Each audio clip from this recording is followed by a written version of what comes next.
Let's look at tonight's Spurs-Bucks game. Is Wemby being defiant, and does Ja Morant's dunk on Wemby really count? You are Locked On Spurs, your daily San Antonio Spurs podcast. Part of the Locked On Podcast Network, your team every day. Hey, this is Hot Rod. And I'm RC from the San Antonio Spurs. And you're listening to Locked On Spurs with Jeff Garcia. Welcome back to Locked On Spurs, right here on the Locked On NBA Network. I'm your host, Jeff Garcia, Spurs writer for Ken's 5 San Antonio. Glad to have you back. Hope everybody's having a great work week. We'll get you through the last couple of days of the week right here on Locked On Spurs. Thanks for making Locked On Spurs your first listen each and every day. Free and available wherever you get podcasts, Ken's 5 Plus app, YouTube, Spotify, Apple, iTunes. The list goes on and on. You guys are the everydayers. Today's episode is brought to you by FanDuel. Make every moment more with FanDuel. Right now, new customers get $150 in bonus bets with any winning $5 money line bet. That's $150 if your team wins. Visit FanDuel.com/lockedon to get started. What are we talking about today? We're going to be looking at tonight's game, Spurs-Bucks. Then we're going to bring in our guest, Mike Jimenez. He is back, everybody. We're going to be discussing whether or not Wemby is being defiant now. Talk about that and more, including was Ja Morant's poster dunk really a poster dunk? We'll be discussing that in just a few seconds. But first, your Spurs back in action tonight versus the Milwaukee Bucks. Yeah, it might be a long night in San Antonio. They're hosting Milwaukee. Hopefully, we'll get our first matchup between Wemby and Giannis. That'll be fun to watch.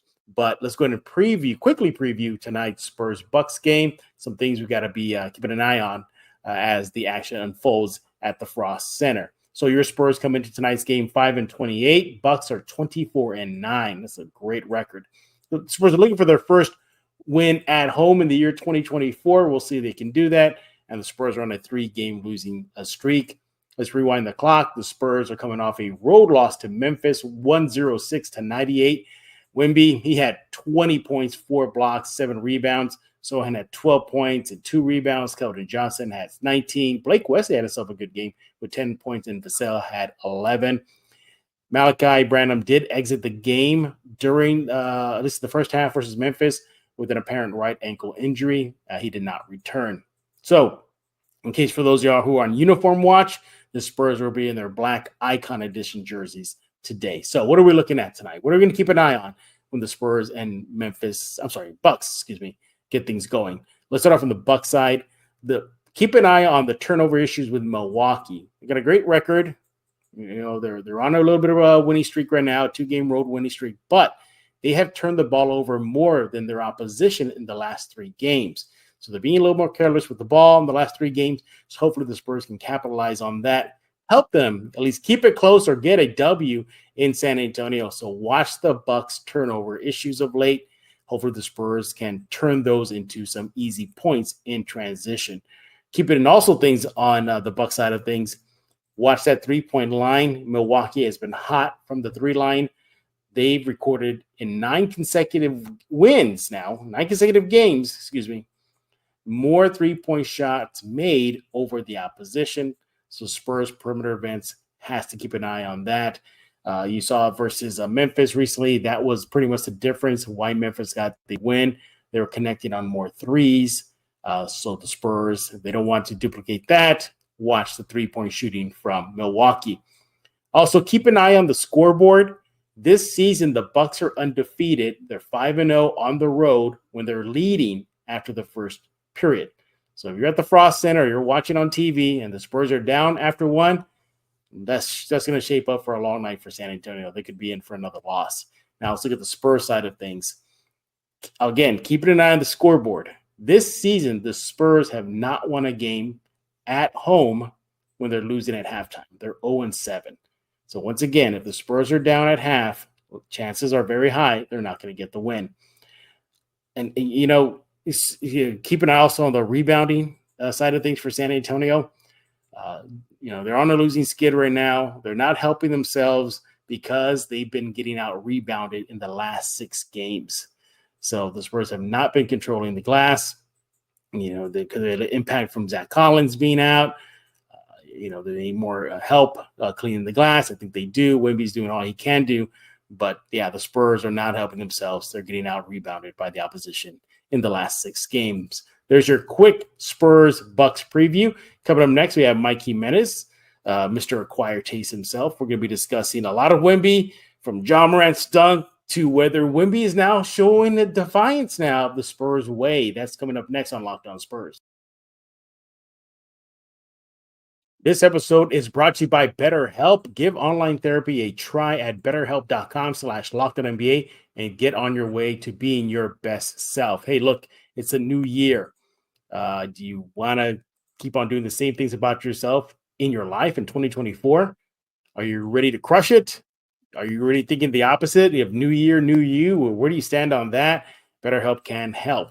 So around New Year's, we get obsessed on how we're going to change ourselves instead of just expanding on what we're already doing right. Maybe you finally organize that one part of your space, or you want to tackle another one. Or maybe you're talking about taking supplements every morning and how you want to eat a better breakfast. Whatever it is, therapy helps you find your strengths so you can ditch the extreme resolutions and make changes that really stick. So if you benefit from therapy, and if you want to get back on it, that's where you got to give BetterHelp a try.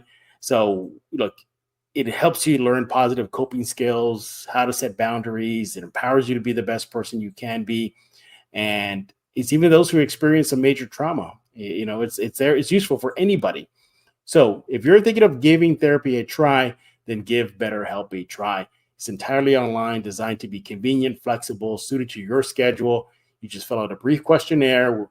You can match with a licensed therapist. You switch therapists at any time for no additional charge. Celebrate the progress you've already made. Visit betterhelp.com/LockedOnNBA to get yourself 10% off your first month. That's BetterHelp, HELP.com/LockedOnNBA. Hey guys, this is Jason David Frank, the Green Ranger, and you are listening to Locked On Spurs with Jeff Garcia. It's morphin' time. Look who is back, everybody. Mike Jimenez of the Acquired Taste YouTube show, the Alamo City podcast, all that good stuff. He is back after a long hiatus away from Locked On Spurs. And no, everybody, is not because he was not invited to come on. He had a lot of dad duties. He spent a lot of time with his daughter to wrap up her college days. And then, of course, the holidays got in the way. But here we are, a new year. Mike Jimenez is back. Mike, we missed you. Hey, I miss you guys too, man. Happy New Year. Happy New Year to you as well. Follow him on X at MJ Acquired Taste. And all right, well, he's here to talk about all things silver and black. Actually, take that back. It's going to be all about Wemby for the next 2 segments with Jimenez, because Wemby is the talk of the town right now. I wish it was more about what he did because he got the Spurs some W's. Unfortunately, that's not it. Mike and I are going to be talking about, is Wemby showing some defiance now of the Spurs way? We'll talk about that in just a few seconds, as well as, was Ja Morant's dunk really on Wemby a Ja Morant special? I mean, does it even count? We'll talk about that and more in just a few seconds. But first, in case you missed it, the Spurs lost to the Grizzlies recently. Kind of expected, but nevertheless, the bigger news coming out of that is late in the game, Wembanyama, who is still on the minutes restriction, decided to self-check himself into the game with about a minute and 45-ish left in the game. Basically, he wasn't supposed to, and he checked himself in. About a minute lapse-ish, and they pull him back out. After the game, Wembanyama did admit that he did sub himself in. He wasn't supposed to. Pop and the coach said, brought him back in, and he's clearly frustrated with the minutes restrictions. What do you make of this? Is this a good thing or a bad thing? A little bit of both, to be honest with you. Yeah.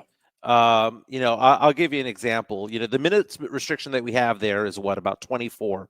About 24, yeah. And he played 26 minutes against the Grizzlies. And, he wanted a bonus too, right? He wanted a bonus 2 minutes. Exactly. That's what he said. He goes, I wanted a bonus 2 minutes. Yeah. Yeah. And, it's funny because, remember a week or two ago, he almost had a quadruple double. Mm-hmm. He was on track for one. Had he played a 36-minute game, he might have been one of the few people ever in NBA history to get a quad dub. And they held him back, even though he was having a monster game over the course of 24 minutes. He hits 24 minutes, they pull him out. Now, part of me is excited that he wants to be out there and he has the fire. Part of me is excited that he feels comfortable in himself and that he's chomping to get out there. That he is distressed being on the bench, caged animal. I like that mentality. At the same time, this is a throwaway season. The Spurs have punted on this season. They wasted his freshman year, if you will. And I don't want him getting injured in this type of thing. Now, I know he can get injured at any other point, but if you're playing 30 minutes as opposed to 24, there's a heightened chance of you getting hurt because you've got more minutes out there. And we still don't know what it's like when he have all those miles on the odometer of his ankles and his knees, because he's never played an 82-game season before. He's never had to travel from place to place to place the way that he does now, because in Europe, I mean, Europe's the size of Texas. It's smaller than the size of Texas. In this 82-game season, he's having to travel to L.A., to New York, to Miami, to Seattle, and everywhere in between. So it's very important for the Spurs to kind of figure out what they've got as far as his long-term health is concerned, because we saw what happened to Kawhi Leonard. It's different, but still we saw what happened to him when he wasn't taken care of correctly. One last point, though.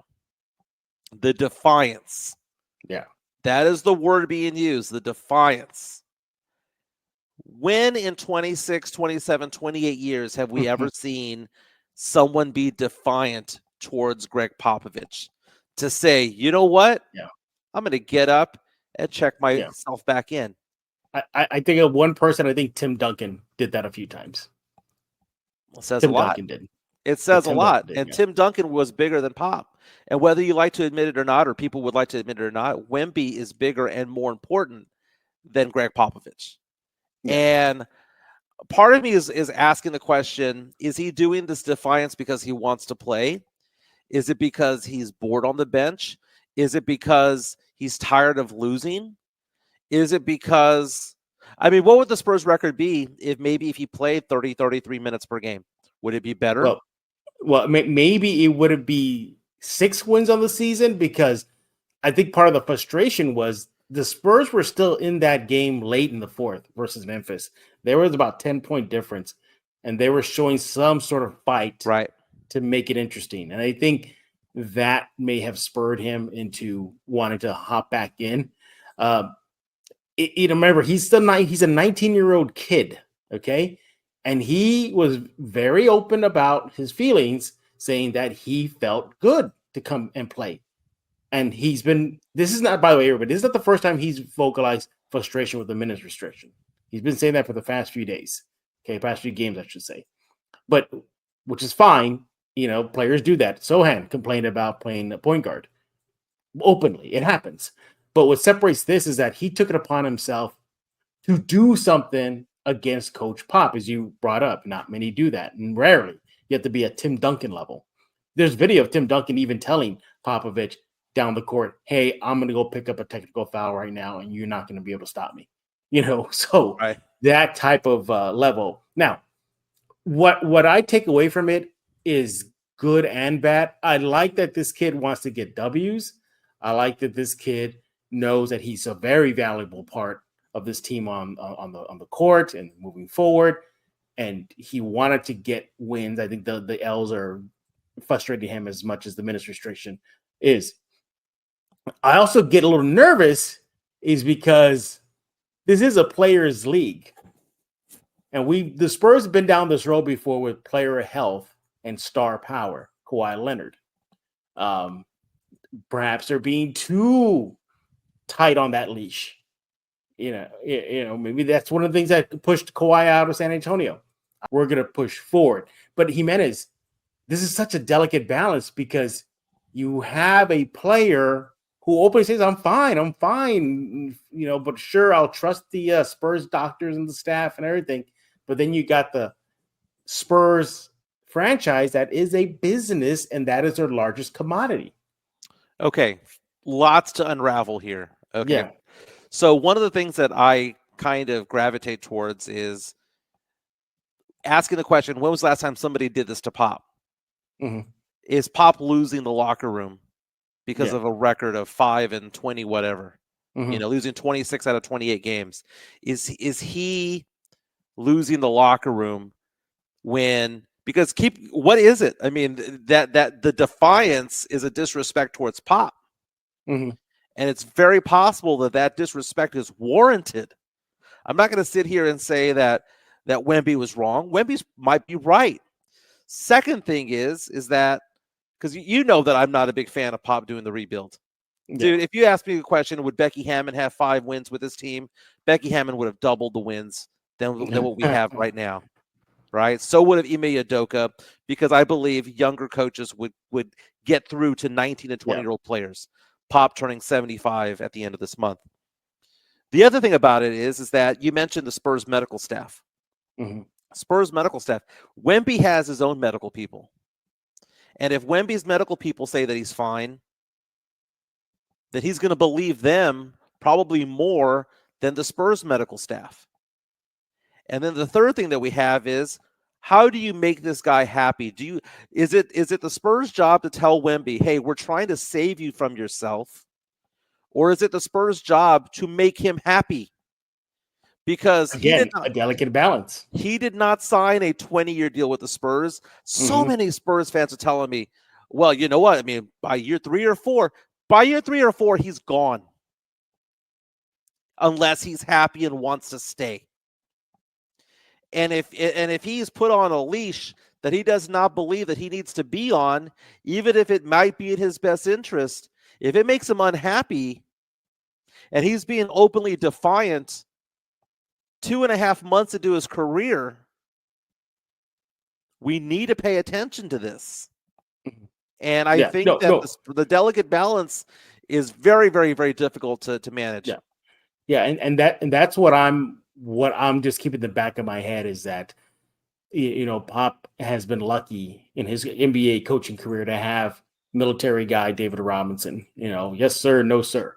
You had Avery Johnson, a coach, pretty much was a coach on the court. Then you have Tim Duncan, who bought into Pop and the system, and he kept everybody in line. And of course, Tony and Manu were there as well. But then as the players era shifted, then you have the Kawhi Leonard's coming in, and Kawhi Leonard. That's the thing. So, but what I'm trying to extrapolate here is how with Wemby now, Wemby is potentially could be the face of the NBA. Now, he's close, but he's not there yet. And the Spurs bottomed out last season to get this generational player, quote unquote.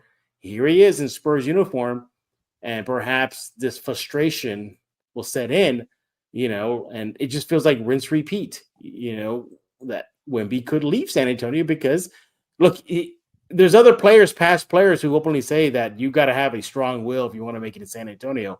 That is very militaristic. NBA players are not about that in this age. Well, it's coming at it from a father's perspective. When you have kids, you understand that the way that you handle one child is different than the other and different than the other, because they all have different personalities. And as you alluded to, Pop is former Air Force, former military background.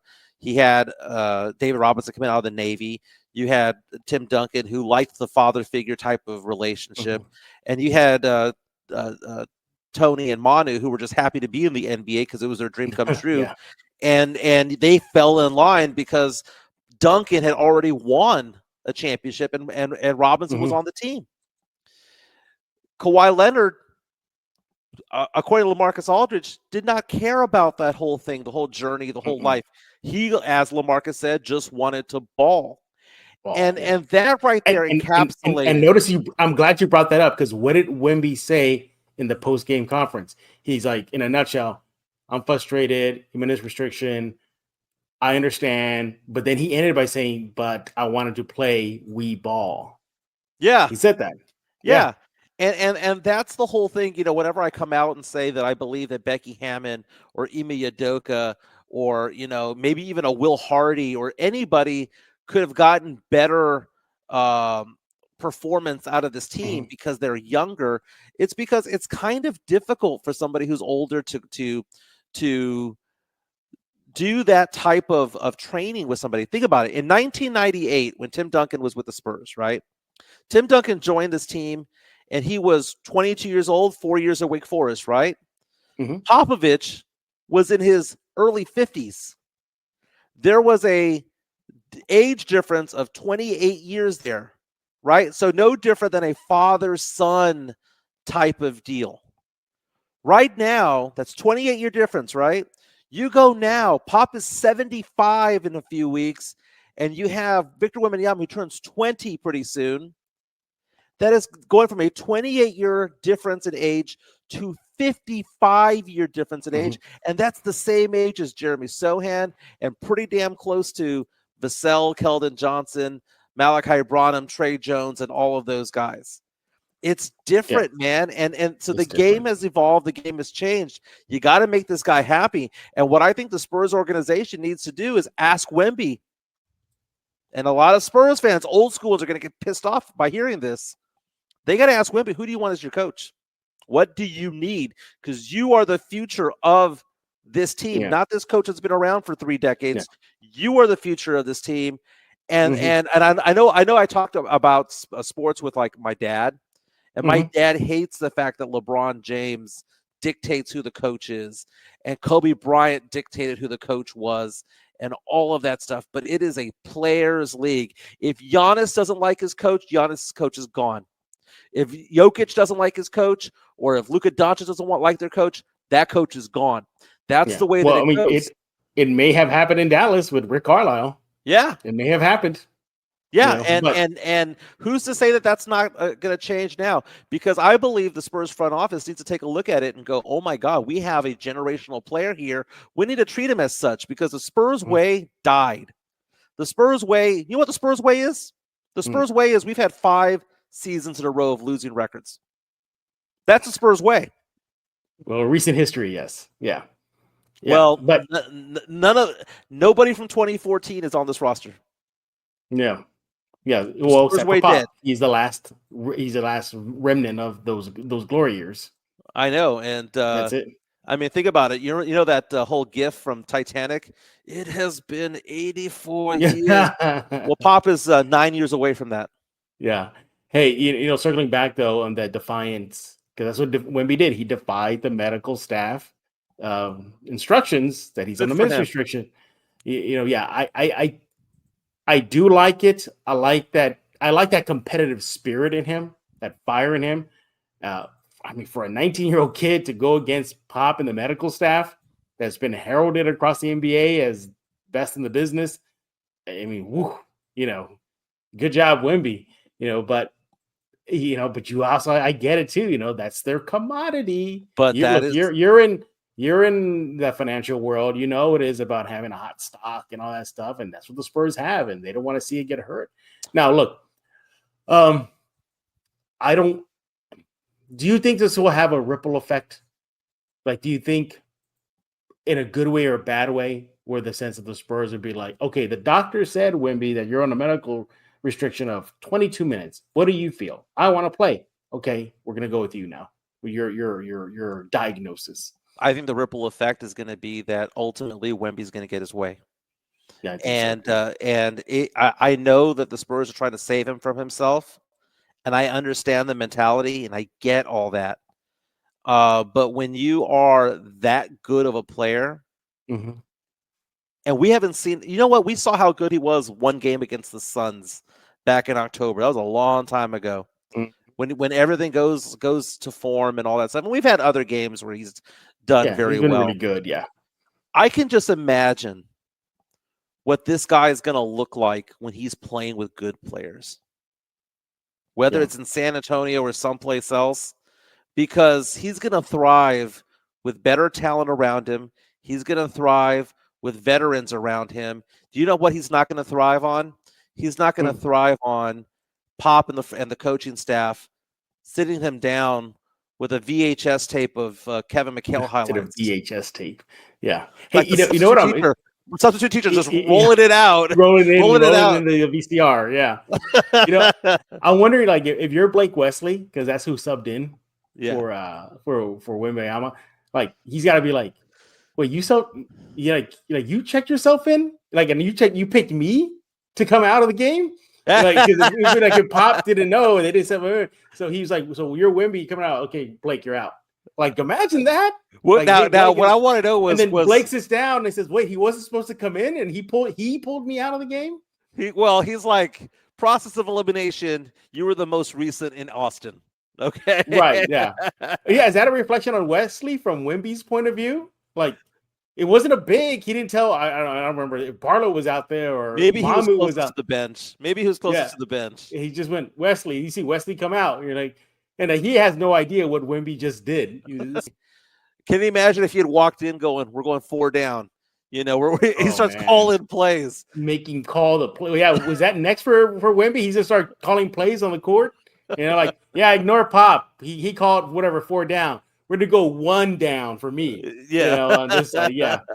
But we'll see exactly what happens now. Does this spin out? Does this become this? You know, basically, this is becoming his team. This is his team, Wemby's, and what we saw in Memphis spoke volumes about what he thinks about himself, his impact on the team, his medical status right now, and so much more. So we got to watch this play out as the season goes on. Coming up next, we're going to still talk about Wemby and Ja Morant's dunk. Was it really a dunk on Wemby? We'll talk about that coming up next on Locked On Spurs. Hey, this is Chris Sabat, and you're listening to Locked On Spurs with Jeff Garcia. First, I want to talk to you about FanDuel. You got to get FanDuel app right now. Look, the NFL regular season is wrapping up, but there's still plenty of time to get on the action only at FanDuel, America's #1 for sports book. Right now, new customers get themselves $150 in bonus bets guaranteed when you place a $5 bet. You heard that right. $150 in bonus bets, win or lose. The app, first of all, you got to get it right now, and it's easy to use. There's so many different ways to play and bet, like live game parlays. You find bets in the new Explorer tab. Make parlays in the Parlay Hub, the best way to find the popular parlays. It's all there in one great app, the FanDuel app. There's so much more on there as well. I can go on and on, but you got to download it for yourself. Go check it out. I have it. You should get it too. You want to visit FanDuel.com/lockedon right now to make your first bet a layup. The Spurs season's underway. Cowboys are still playing. Texans are out. You know, there's so much action still going out there in the sports world. That's where you got to get the FanDuel app. FanDuel, official partner of the NFL. This is Zach Aguilar, the voice of Tanjiro Kamado, and you're listening to Locked On Spurs with Jeff Garcia. And we're back right here on Locked On Spurs with Mike Jimenez. We've been waiting for him to come back. He is back, everybody. Make sure to follow him on X at MJ Acquired Taste. He's going to talk to you about his show on the YouTube side of the Animal City Sportscast. It's expanding. A lot of good things coming in the new year on Mike's side of things. But before we do that, Ja Morant and Wembanyama. It was the big matchup. Everyone wanted to see it. Ja Morant's first game against Wemby since coming off that suspension. And it was a good battle. Statistically, Ja Morant did edge out Wemby. Ja Morant got the W, his team. But everybody was anticipating whether or not Ja was going to get one on Wemby. A dunk. Technically, Jimenez, he did late in the game. He put he broke ankles. No, hope knock on wood that doesn't happen in reality. But he got Wemby off balance. He went for the rim and he dunked. I don't know if it's on Wemby, but at Wemby's side, everybody's saying he dunked on him. Monster dunk, poster dunk. Ja Morant was celebrating like he just dunked on, gave Wemby a Ja Morant special dunk. His dad was cheering. All of him was going crazy. Ja Morant went even far to say that was his late Christmas gift to everybody. Okay, do we need to tell Ja to cool off things? Because that really wasn't a poster dunk, was it? It was. Was it a poster dunk? Was it Ja Morant special dunk? And I'm going to tell you why it was. The crowd reaction says so. Oh, they're playing in their gym. They're playing in their gym. I get it. But if you have 20,000 people jumping up and down, celebrating it, and you have the people in the front row standing up and doing dances, then it is what it is, whether we want to admit it or not. Now, is it a weak one? It is the weakest posterized play of all time. It's I'm a not going to weak put poster. the poster on it. No. Dunk. It's got a his poster. highlight. It's a poster. I'm gonna tell you also the reason why it was a poster. It's because Wemby fouled him too. So That really make it a poster. Wemby got his. It should have been an and one, which would have made it even worse. Okay. So with that play, right side of the basket, Morant crosses him over, puts him on skates. I thought that was more impressive than the dunk. Wemby recovered, right? And Wemby didn't really jump up in the air. He kind of skipped over. Yeah, he tried to catch up, and he was. The rim was getting in the way, so he had to go under the rim to try to block it, and it wasn't going to happen. Morant had a step, and that was enough for him to dunk it. And if you take a look, I bet you there's a still shot somewhere up there of Morant dunking and Wemby's hand being up there trying to block it. It's there already. It's there. It was a poster. It wasn't the greatest poster of all time. This was not Sean Kemp. This was not Tom Chambers. This was not Vince Carter. Yeah. This was not Jordan or Tracy McGrady, Dominique Wilkins. None of all the greats from back in the day that would posterize people. I've seen Morant, go off on people and just. That's what I'm looking at. Was it a John Morant special? It wasn't a John Morant special. It was not. No, it was not top tier John Morant. But it's degree of difficulty though of going over the 7'3", 7'4" guy. And I know he didn't exactly go over him because he went to the side of him. He went to the side. It was like a side dunk. But it wasn't a dunk on Wemby. Wemby recovered enough to be in the still shot. That's the problem. Like Wemby recovering made it worse. So you're saying by just definition, he's in the poster. Yeah, but the one thing that puts it over the top was the crowd reaction. Because the crowd reaction was electric. It wasn't like a ooh kind of reaction. Right? It was people dancing. Like dancing in the aisles. In their gym. They're going to be doing that. If Wemby did that to Ja at the Frost, it'd be the same thing. Bodied him, put him on the floor. By the way, we're not talking about how many times Wemby dunked on Memphis throughout the game. He had some pretty power dunks. Yeah, but it wasn't over on people. Memphis. It wasn't over people, But I thought Wemby's block on Ja in the first quarter was more impressive than the side dunk poster. But that's what makes it a poster. You have added fuel to the fire of this becoming a poster because this was payback for what happened in the first quarter when he blew by Wemby. Wemby recovered and basically almost volleyballed it off the backboard. Yeah. I'm going to say it's a highlight dunk, but I wouldn't call it a poster John Morant special dunk. Not a special, but it's a poster. Disagree, man. Disagree. It's a highlight. He got his highlight because that's what everybody wanted to see. They thought if that night was going to be the night and that Ja was going to do it, and I think there was some hype building up to it. And it wasn't top shelf. It wasn't top shelf. But it wasn't just what they had behind the bar. It was the Jim Beam of dunks. it was the Kentucky whiskey. It wasn't the drinks I go for when we go out, right? Yeah, it wasn't the well drink of dunks, but it was somewhere in the middle, and it looked nice. See, I disagree. I don't know if it looked nice. It looked like just you have to look at it from that. His hand wasn't cocked back. He wasn't going full speed, on a fast break. Wemby was spiraling out of control. Like, oh my God, I got it dunked on. It's like you said, you mentioned Wemby just skipped, and he's like, okay, it happened. But it wasn't from an outsider's perspective, a non-Spurs fan perspective, watching that play, they'd be impressed. I've seen Ja put people down. Yeah, just obliterate defenders.